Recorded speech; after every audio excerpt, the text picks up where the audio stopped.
And my question is to you, when you play, do we know it's you when you play? Would I be able to distinguish the difference between one guitarist from you? Would I really know it's you for sure within the first 7 seconds of hearing 2 or 3 notes? Would I know it's you? Would I?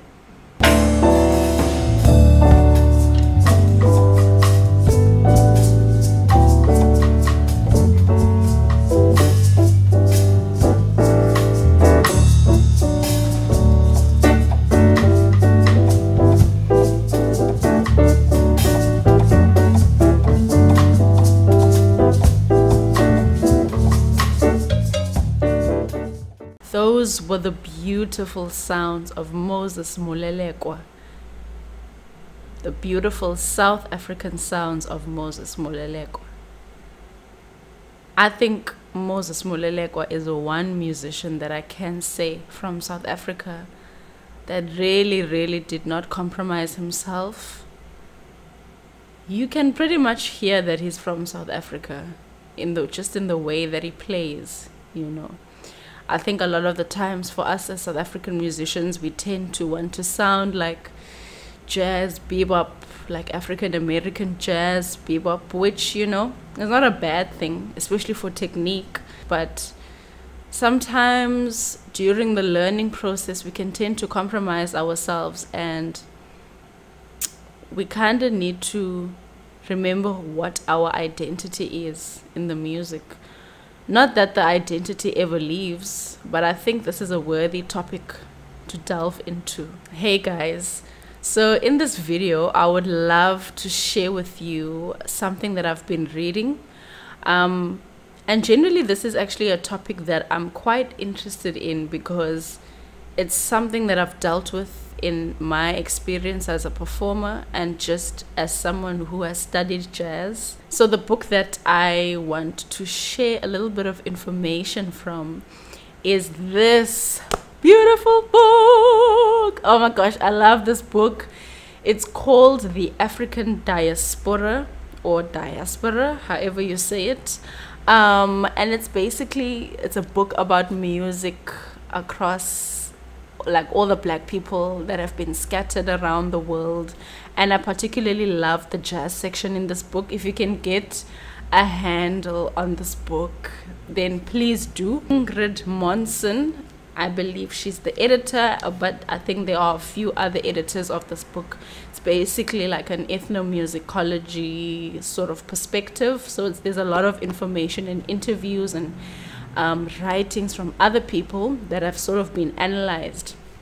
The little bit that I would like to read to you today is by Steve Wilson.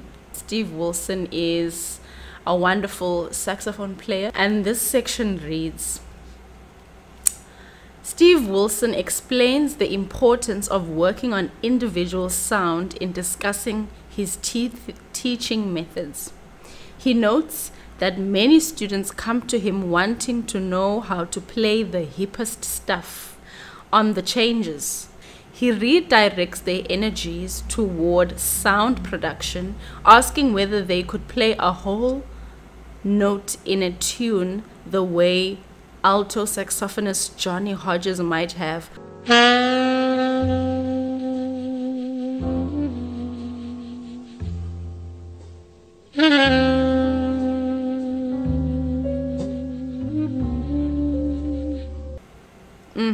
Don't you just love a Johnny Hodges?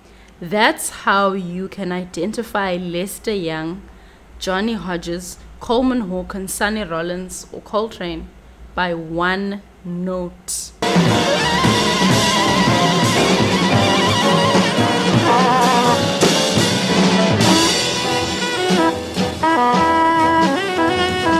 If I can play one good note, that's it.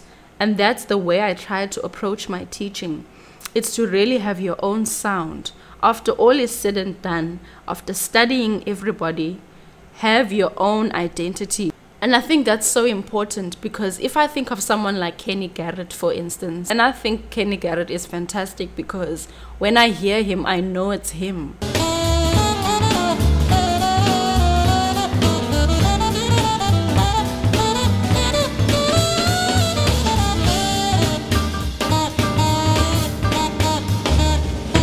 Whether he's playing a ballad, whether he's playing giant steps, whether he's playing something soulful, he always has his thing that comes in there. He doesn't change his ways, you know, in a compromising way. Kenny Garrett is like, it's Kenny Garrett, guys. Like, how can you not know? How does one do this? How does one develop their own identity? Well, a saxophonist, Antonio Hart, from this book I'm reading, this is what he has to say. If cats want to be identified, they need their own identities. Having an individual sound also includes the use that a player makes of other musical resources, expressed through preferences for certain kinds of harmonies, harmonic substitutions, or voicings. A musician like Thelonious Monk is recognizable not only for the way in which he produces each individual sound, but also for the way in which he chains those sounds together in performance or composition.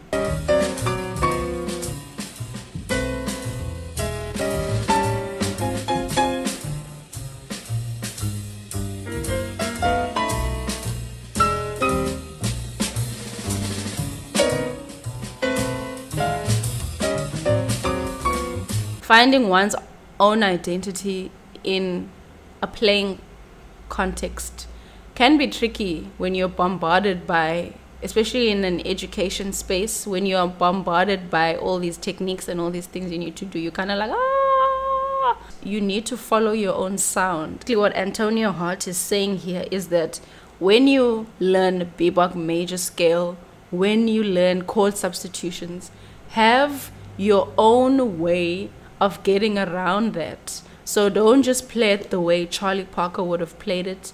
Play it the way you would have played it. Sometimes you do not think that you are worthy enough to say a scale the way that you want to say a scale, if that makes sense. Like, sometimes we feel like we're not worthy because we're not at that level of so and so.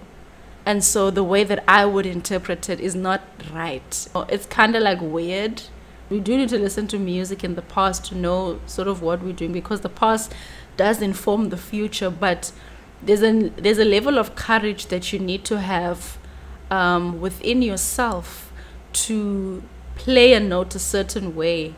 And I'll definitely tell you that sometimes the choices that you make will not be that excitable.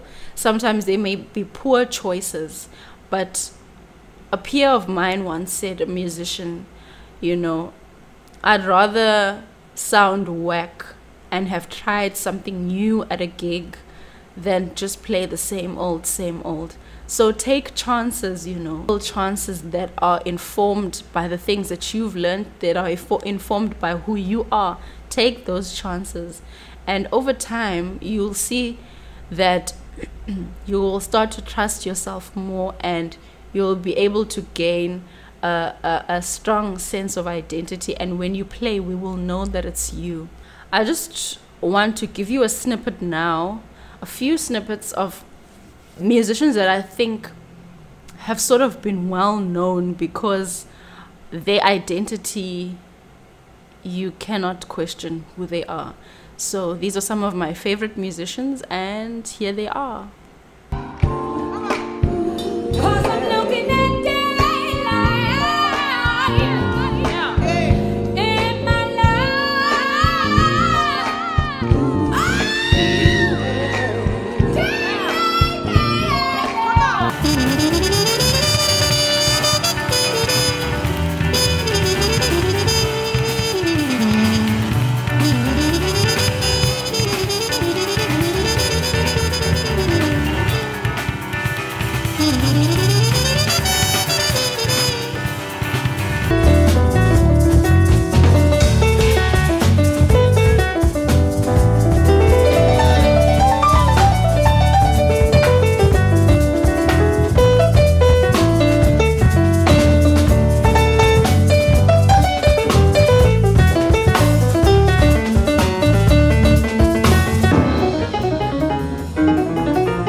So that is the video for today, and I hope that you can take something from it. What issues do you deal with when it comes to finding your own voice in music, in improvisation? Let me know in the comments. I'd love to actually hear some of your problems, and I'll definitely share some of mine. But for now, that is all. I hope you enjoyed the video. Please give me a like, and if you haven't subscribed and you feel like doing so, hey, it doesn't hurt. See you again. Bye.